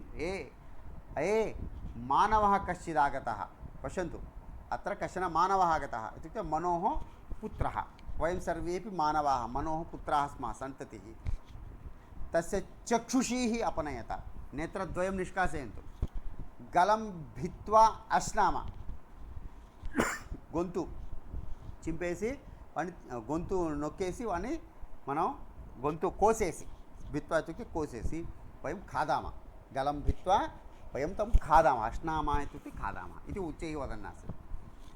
एतत् सर्वं श्रुतवान्. सामान्यशुकः चेत् सामान्यध्वनिमेव करोति. एषः मानवगृहे जन्म प्राप्तवान्, मानववचनानि वक्तुं समर्थः. तद्वचनं श्रुत्वा एषः अत्यन्तं भीतः. तत् श्रुत्वा ततः पलायनमेव कृतवान् सः. कारणं सः कोऽपि मनुष्यः अस्ति इति भीत्या पलायनं. ततः सः आम्रवृक्षस्य अधः गतवान्. आम्रस्य तरुः आम्रतरुः षष्ठी तत्पुरुषः. तदा रामशुकः इतरान् विहङ्गान् अन्यपक्षिणः वदति, अये कोऽपि अतिथिः आगतः, तस्य आतिथ्यं करवामः, अर्घ्यं दद्मः, पाद्यं कल्पयामः, तस्य सेवां कुर्मः इति प्रीतिवचनानि वदन्नासीत्. एतत् श्रुत्वा विस्मितः पथिकः चिन्तयत्, अये तत्रत्यः शुकः परुषवचनानि वदति, अत्रत्यः तु एवम् उत्तमवचनानि वदति. तत्र यः भवति सः तत्रत्यः, अत्र यः भवति अत्रत्यः. अहं काशीनगरं गतवान्, तत्रत्याः सर्वेपि श्रद्धालवः सन्ति, इत्युक्ते काशीनगरे ये भवन्ति ते. अहं पुनः अत्र आगतवान्, అత్రత్యాः మమ స్వాగతం కృతవంతः. అత్రత్యాः ఇత్యుక్తే ఇక్కడ ఉన్న వాళ్ళందరూ నాకు స్వాగతాన్ని పలికారు. ఏవం తత్ర ఏ భవంతి తే తత్రత్యాः, అత్ర ఏ భవంతి తే అత్రత్యాः इति भावः. किमत्र कारणम् इति सा चिन्तयन् अस्ति. तेन पृष्टः रामः वदति आवां यमलौ भ्रातरौ. ट्विन्स्, यमलशब्दस्य अर्थः अस्ति ट्विन्स् इत्यर्थः. आवां द्वौ अपि शुकौ यमलौ. अहं साधोः गृहे प्रवृत्तः. तदा सर्वदा अतिथीन् उपचरन्तं साधुम् अपश्यम् अहं. मधुरालापान् अशृण्वम्. अतः मे बुद्धिः एवं प्रवर्तते. आगच्छतु, उपविशतु, जलं स्वीकरोतु, कथमस्ति इति सात्विकवचनानि श्रुत्वा सात्विकः जातः. सः शुकः सौनिकस्य गृहे व्यवर्धत.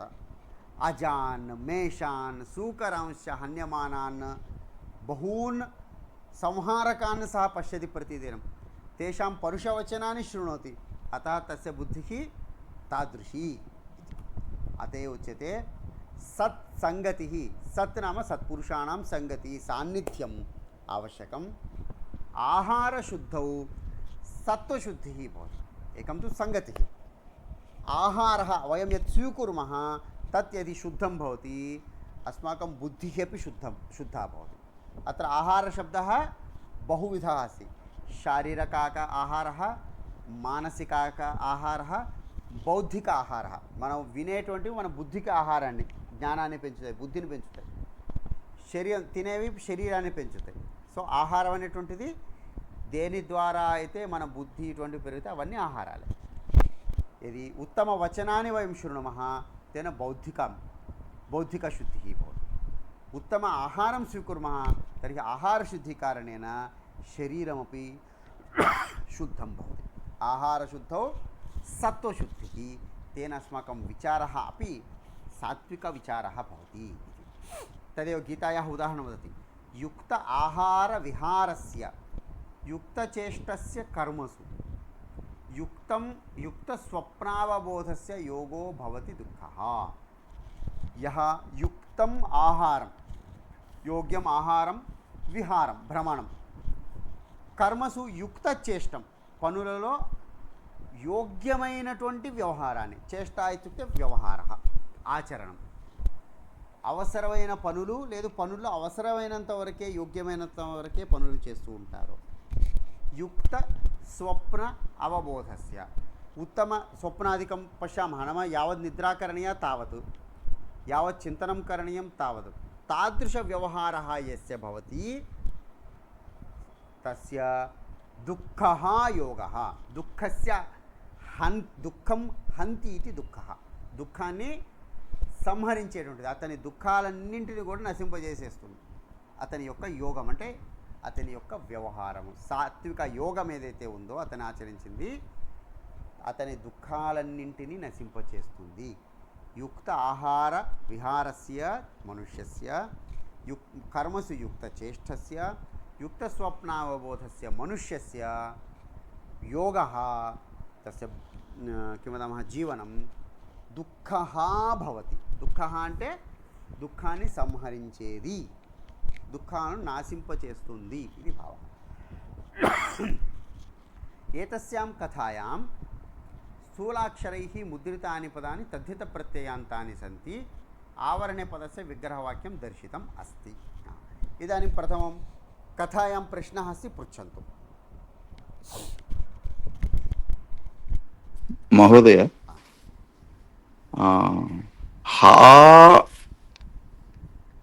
हन् धातोः सम्बद्धः वा हुरु धातोः सम्बद्धः भवति वा महोदय? हन धातोः, हुरु नास्ति. हन् धातोः.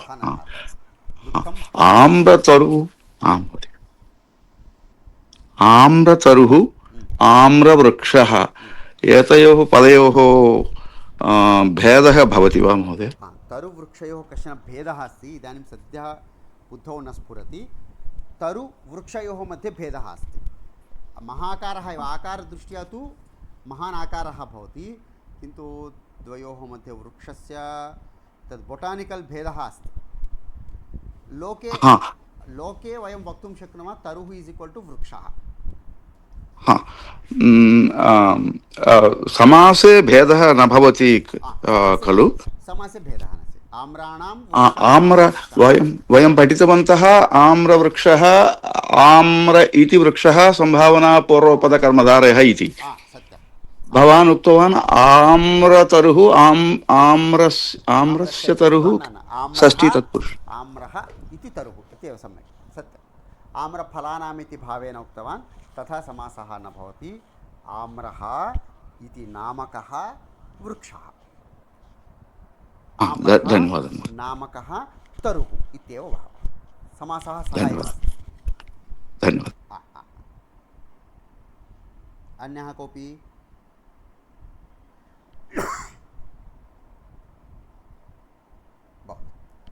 एतेषु गीतावाक्येषु स्थूलाक्षरैः मुद्रितानि पदानि परिशीलयत। इदानीं क्रमशः वयं तद्धितप्रत्ययानां व्यवस्थितरूपेण अध्ययनं कुर्मः। पश्यन्तु, मामकाः पाण्डवाः चैव किमकुर्वत सञ्जय इति पदं श्लोकः। अत्र पदद्वयमस्ति। पाण्डवाः इति पदं, मामकाः इति पदं। मामकाः इत्यस्य अर्थः कः भवितुमर्हति? मम सम्बन्धिनः। सम्बन्धि पुत्रः। अत्र मूलशब्दः कः अस्ति इत्युक्ते अस्मत् शब्दः। अस्मत् शब्दात् मम सम्बन्धिनः इति सम्बन्धार्थे प्रत्ययः अस्ति मामक इति प्रत्ययः अभवत्। सोऽपि अस्मत् शब्दात् विहितः तद्धितप्रत्ययः। तवक ममकाव एकवचने इति तावकः मामकः, त्वदीयः मदीयः इत्यर्थे तावक मामक इति प्रयोगः भवति। मामकाः मम जनाः, तावकाः तव जनाः, त्वदीयः त्वत्सम्बद्धजनाः, मदीयः मम सम्बद्धजनाः इति पदानि। प्रत्ययः भिन्नः किन्तु भावः समानः। तत्र तद्धितप्रत्ययः अस्ति। पाण्डवाः इति पदं यदस्ति, पाण्डोः पुत्राः पाण्डवाः। पाण्डुमहाराजस्य ये पुत्राः सन्ति ते पाण्डवाः। कुरोः ये पुत्राः ते कौरवाः इति पदं। तथा पाण्डवाः इत्यत्रापि तद्धितः अस्ति, मामकाः इत्यत्रापि तद्धितः अस्ति। वृष्णीनां वासुदेवोऽस्मि, पाण्डवानां धनञ्जयः। वृष्णिवंशजाः सन्ति, कृष्णस्य वंशजाः ते वृष्णिवंशः इति कश्चन वंशः। यदा सूर्यवंशः चन्द्रवंशः तथा वृष्णि इति कश्चन वंशः। तत्र बहवः सन्ति। वसुदेवः अपि अस्ति, बलरामः अपि अस्ति, कृष्णः अपि अस्ति, एते सर्वे। तेषु वृष्णिवंशजेषु अहं वासुदेवः अस्मि। अत्र वासुदेवः इत्युक्ते वसुदेवस्य पुत्रः वासुदेवः। पाण्डोः पुत्रः पाण्डवः, वसुदेवस्य पुत्रः वासुदेवः इत्यत्रापि अण् इति तद्धितप्रत्ययः अस्ति। एवमेव पाण्डवानां विषये तु वयं पठितवन्तः। पाण्डवानाम् इत्यत्रापि तद्धितः अस्ति। सौभद्रो द्रौपदेयाश्च सर्व एव महारथाः। सौभद्रः, सुभद्रायाः पुत्रः सौभद्रः। द्रौपदेयाः, द्रौपद्याः पुत्राः द्रौपदेयाः। अत्रापि तद्धितप्रत्ययः अस्ति। द्रौपदेयाः इत्यत्रापि तद्धितप्रत्ययः अस्ति। नाम द्रौपदेयाः नाम द्रौपद्याः पुत्राः, सुभद्रायाः पुत्रः, एते सर्वेपि महारथाः सन्ति। एवमुक्तो हृषीकेशो गुडाकेशेन भारत, भरतस्य वंशे जाताः भारताः। अर्जुनः अपि भरतः एव, धर्मराजोपि भरतः एव। किन्तु कृष्णः अर्जुनं प्रीत्या हे भारत उत्तिष्ठ इति सम्बोधनं करोति। भरतवंशे ये उत्पन्नाः ते सर्वेपि भारताः। तत्रापश्य स्थितान् पार्थः पितॄन् अथ पितामहान्। पृथोः पुत्रः पार्थः इत्यर्थः। पितामहान्, पितुः पिता भवति पितामहः। मातुः पिता भवति मातामहः, तत्रापि तद्धितप्रत्ययः एव, महान् इति शब्दः न, तत्र प्रत्ययः अस्ति। सेनानीनाम् अहं स्कन्दः, सरसामस्मि सागरः। अहं सागरः इति पदमस्ति। सागरः इत्युक्ते समुद्रः इति अर्थं जानीमः। तस्य निर्माणं सगरप्रजापतिः, सगरराजा आसीत्, जानन्ति, भगीरथस्य पितामहः, प्रपितामहः, तस्य नाम सगरः इति चक्रवर्ती। तस्य 60,000 पुत्राः आसन्। सः सगरः किं कृतवान्? यज्ञं कृतवान्, अश्वमेधयागं कृतवान्। इन्द्रः किं कृतवान्? भीत्या अश्वं स्वीकृत्य पाताले स्थापितवान्। तम् अन्विष्यन्तः एते सर्वेपि सगरस्य पुत्राः पाताललोकं प्रति गतवन्तः। नाम खननं कृत्वा कृत्वा कृत्वा अधः गतवन्तः। तदा सागरस्य निर्माणं जातं। सागरस्य पुत्रैः खनितः अयम् इति सागरः इति नामागतम् इति पौराणिककथा। सागरस्य पुत्रैः निर्मितः सागरः इत्यर्थः। एका व्युत्पत्तिः। एतेषु वाक्येषु जागरूकतया पश्यन्तु। द्रौपद्याः अपत्यं द्रौपदेयः, वसुदेवस्य अपत्यं पुमान् वासुदेवः, भरतस्य अपत्यं भारतः, पृथायाः अपत्यं अतः, पार्थः, पृथायाः पुत्रः पार्थः, सुभद्रायाः पुत्रः सौभद्रेयः, सौभद्रः। पश्यन्तु श्लोके सौभद्रः एव। द्रौपद्याः पुत्रः द्रौपदेयाः, सुभद्रायाः पुत्रः सौभद्रो द्रौपदे, सौभद्रो एव, सौभद्रः, प्रत्ययः भिन्नः। पाण्डोः अपत्यं पाण्डवः। एतेषु वाक्येषु स्थूलाक्षरैः मुद्रितानि तद्धितप्रत्ययान्तानि सन्ति। जानन्तु, तद्धितमित्युक्ते किं? तस्मै हितम् इति सूत्रं, प्रथमं सूत्रं। पाणिनीयसूत्राणि वयं जानीमः खलु, 4,000 सूत्राणि। तस्मै हितम् इति सूत्रमारब्धम्। अतनिकि हितमु कलिगिंचेदि इति अर्थे कश्चन प्रत्ययः विहितः अस्ति तस्मिन् सूत्रे। तस्मै हितम् इति सूत्रेण प्रथमतद्धितप्रत्ययः उक्तः अस्ति। ततः आरभ्य बहूनि सूत्राणि सन्ति। तत्र ये प्रत्ययाः सन्ति ते सर्वेपि तद्धितप्रत्ययाः। नाम तद्धितम् इति प्रथमम् आदौ अस्ति, अतः तेषां सर्वेषामपि तद्धितप्रत्ययाः। తద్ధితము అనేటువంటిది ముందరగా కలిగిన ప్రత్యయాలు కాబట్టి వాటికి తద్ధిత ప్రత్యయాలు అని. పునః వాక్యం పఠంతు. తస్మై హితం इति अर्थे बहवः प्रत्ययाः. तस्मै हितं, तस्य इदं, तस्य पुत्रः, तस्य पौत्रः, तस्य पिता, तत्र भवः, अत्रत्यः तत्रत्यः, सम्बन्धिनः, मामकाः, त्वदीयाः, युष्मदीयाः, अस्मदीयाः, एतेषु सर्वेषु सम्बन्धः तस्य. एतेषु अर्थेषु बहवः प्रत्ययाः उक्ताः सन्ति. तेषां सर्वेषामपि नाम किं? तद्धितप्रत्ययाः. कृत्प्रत्ययाः धातोः विहिताः, तद्धितप्रत्ययास्तु सुबन्तात् विहिताः. तद्धितप्रत्ययाः बहवः सन्ति. तेषु ते बहुषु अर्थेषु भवन्ति. केषाञ्चिदेव प्रत्ययानाम् अत्र निरूपणं भवति प्रमुखाणाम्. एतदतिरित्य वयं यदा अग्रे अग्रे पठामः नूतनविषयानपि वयं पठिष्यामः. प्रथमम् अपत्यार्थः. अपत्यम् इत्युक्ते सन्ततिः. तस्य पुत्रः, तस्य पुत्री इत्यर्थः. तत्र प्रथमः प्रत्ययः अस्ति अण्. अण् मध्ये अकारः तिष्ठति. नकारकारणेन प्रथमवर्णस्य गुणः वृद्धिः भवति. आदिवृद्धिः इति वयं वदामः. नाम यत् मूलपदमस्ति वसुदेव, अत्र वसुदेव अण् भवति, वसुदेव इत्येव भवति, किन्तु परिवर्तनं कुत्र भवति इत्युक्ते प्रथमाक्षरस्य वृद्धिः भवति. नकारः यत्र अस्ति प्रत्यये, तर्हि वसुदेव पुत्रः वासुदेवः इति नियमः। अपत्यशब्दस्य सन्तानः इत्यर्थः स च पुमान् स्त्री वा भवितुमर्हति। पुरुषः चेत् पुंलिङ्गे, स्त्री चेत् स्त्रीलिङ्गे पुनः प्रत्ययः करणीयः। तद्बोधनाय पुमान् इति वयं वदामः।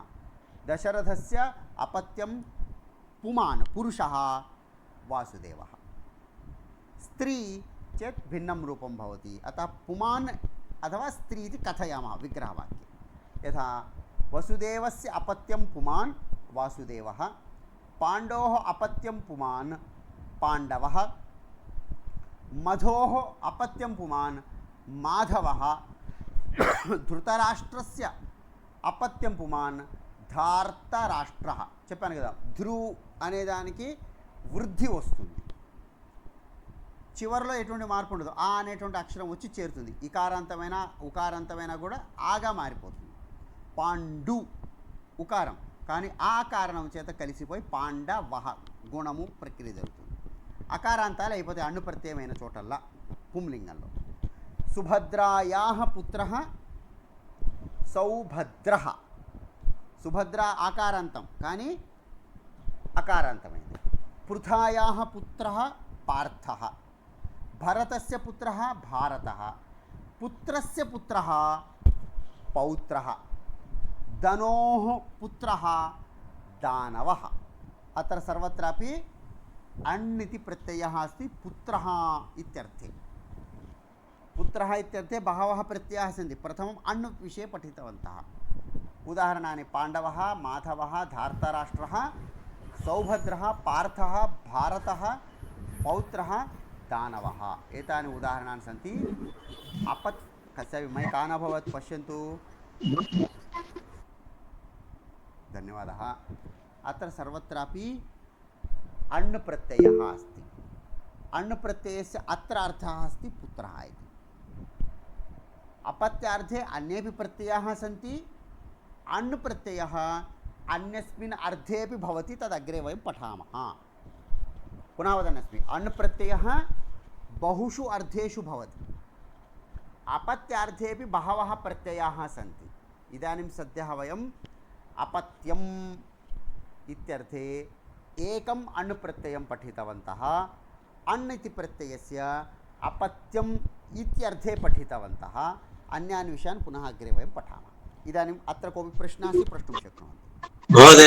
महोदय एकवारं कृष्णमहोदय वदतु. अपत्यं पुमान् इत्यस्य बहुवचन अपत्यानि पुमांसः भवति वा महोदय? अपत्यानि पुमांसः. अस्तु, धन्यवादः. पुमान् पुमांसौ पुमांसः इति रूपाणि. अतः पुमांसः इति वक्तव्यम्. अपत्यशब्दः नित्यनपुंसकलिङ्गे, अतः अपत्यानि इत्येव वक्तव्यम्.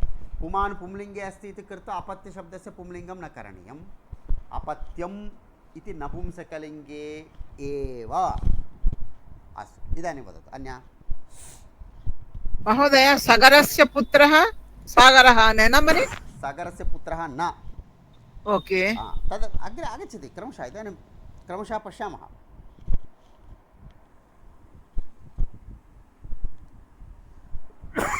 स्त्रीलिङ्गे स्त्रीप्रत्यययोगेन पार्वती, द्रौपदी, जानकी इव रूपाणि भवन्ति. अण् प्रत्ययः यत्र अस्ति, पुनः वदन्नस्मि, अण् प्रत्ययः यत्र यत्र अस्ति तत्र ईकारः आगच्छति. माधवी, भारती, पौत्री, दानवी इत्यादीनि उदाहरणानि. अण् प्रत्ययः यत्र अस्ति तत्र किं भवति? ईकारः आगच्छति. अन्यः प्रत्ययः आगच्छति, अन्यः प्रत्ययः आगच्छति, तत् पुनः पठामः. इदानीम् अपत्यम् इत्यर्थे ढक् इति कश्चन प्रत्ययः, तत् पठामः.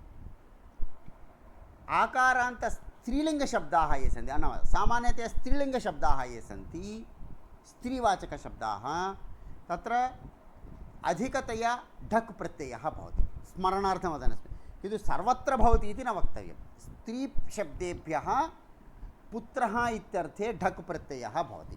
स्त्रीभ्यो ढक् इति सूत्रं स्त्रीवाचकशब्देभ्यः भवति. किन्तु कतिचन स्थानेषु अन्यः प्रत्ययः भवति. यथा अत्र भवन्तः पश्यन्तु, पृथा पार्थवः, सुभद्रा सौभद्रः, तत्र स्त्रीशब्दः एव अस्ति, किन्तु तत्र ढक् प्रत्ययः न भवति, अण् प्रत्ययः एव भवति। अतः सामान्यनियमः अस्ति स्त्रीशब्देभ्यः ढक्, विशेषरूपेण अण् इ इत्यादि प्रत्ययाः भविष्यन्ति। इदानीं पश्यन्तु, उदाहरणार्थं विनता, गरुडस्य माता अस्ति। विनतायाः अपत्यं ढक् इत्यत्र येया इति आगच्छति, स्मरन्तु। विनतायाः पुत्रः वैनतेयः इति भवति। अत्रापि प्रथमवर्णस्य वृद्धिः, वि स्थाने वै, एय, वैनतेय। कुन्त्याः पुत्रः कौन्तेयः, द्रौपद्याः पुत्रः द्रौपदेयः, वृष्णेः अपत्यं पुमान् वार्ष्णेयः। वृष्णिः इति वंशः अस्ति, इकारान्तशब्दः, इकारान्तशब्देभ्यः अपि ढक् प्रत्ययः भवति इति सामान्यनियमः।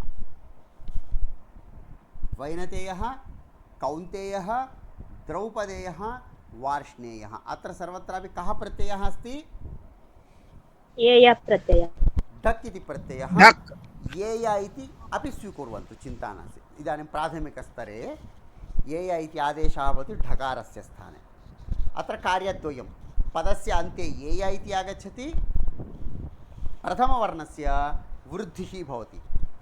नाम आ इत्युक्ते आ भवति, इ ऐ भवति, उ औ भवति, रु आर् भवति, ये ऐ भवति, ओकारस्य औ इति भवति, एवमेव ऐकारस्य ऐकारः भवति, औकारस्य औकारः भवति। प्रथमवर्णः यः कोऽपि भवतु तस्य वृद्धिः भवति इति स्मरतु।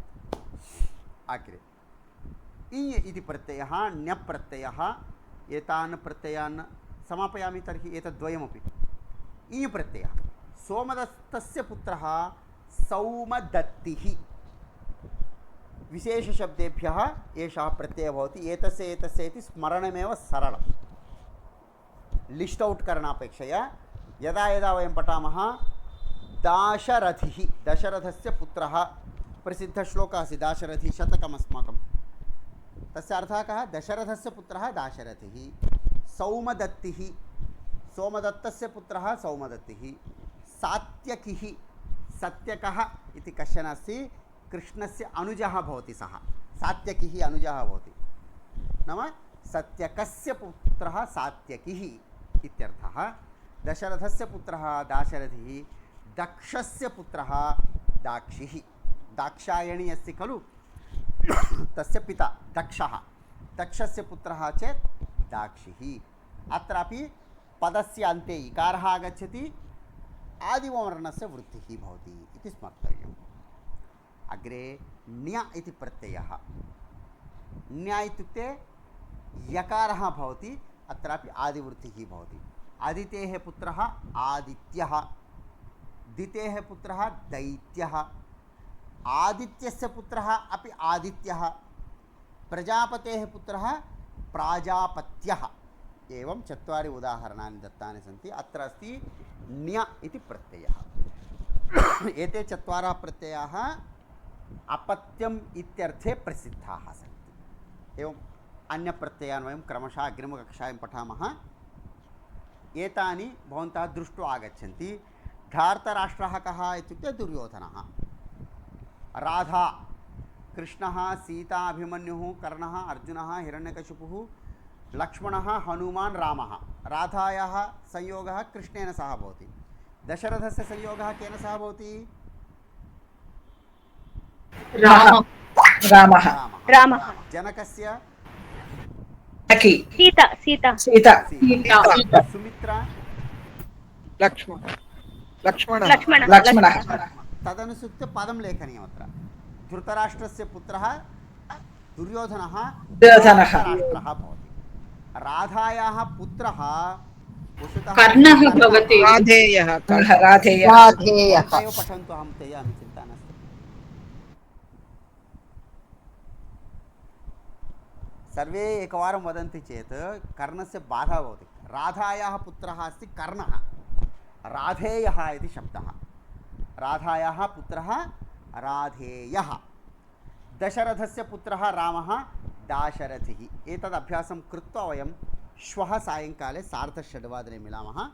अग्रिमप्रत्ययान् वयं पुनः पठामः। अत्र यदि सन्देहः अस्ति श्वः अहं निवारयामि। अस्तु महोदय, धृतराष्ट्रः इव रामः इत्यत्र दाशरथिः इति लेखनीयं वा महोदय? तदैव वा? सत्यं, धृतराष्ट्रः दुर्योधनद्वयोः मैचिङ्ग् कृत्वा पार्श्वे तद्धितप्रत्ययान्तं पदं लेखनीयं। धृतराष्ट्रः दुर्योधन धार्तराष्ट्रः दशरथ राम दाशरथिः जनक सीता जानकी एवं करणीयं। मैचिङ्ग् कृत्वा अग्रे पदं लेखनीयं। तत् पदं धन्यवादः महोदय। महोदय, सूर्यः अपि आदित्यः, शनिः अपि आदित्यः, स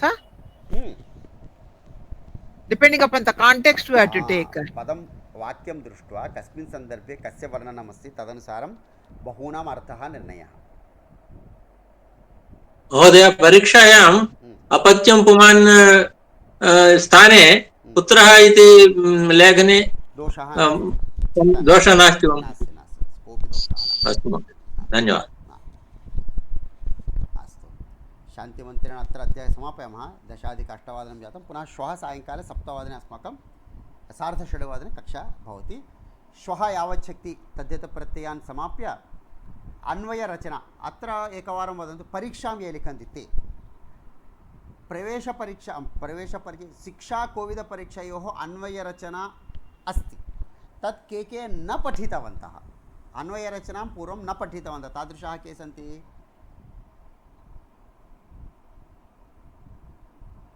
अस्तु, प्रायः सर्वे पठितवन्तः, तथापि किञ्चित् क्रमं स्वीकृत्य अत्र नूतनविषयान् योजयन्तः पठामः। पाठनं तु करोमि श्वः, सन्देहः नास्ति, किन्तु अपेक्षानुसारं पठित्वा 5-6 श्लोकान् स्वीकृत्य तस्य अन्वयविषये वयम् अभ्यासं कुर्मः। अस्तु, शान्तिमन्त्रेण अद्यतनकक्षां वयं समापयामः। अत्र सर्वे भवन्तु सुखिनः, सर्वे सन्तु निरामयाः, सर्वे भद्राणि पश्यन्तु, मा कश्चित् दुःखभाग् भवेत्। ॐ शान्ति शान्ति शान्तिः। धन्यवादाः। सर्वेभ्यः पुनः श्वः मिलामः। धन्यवादः महोदय। धन्यवादः महोदय।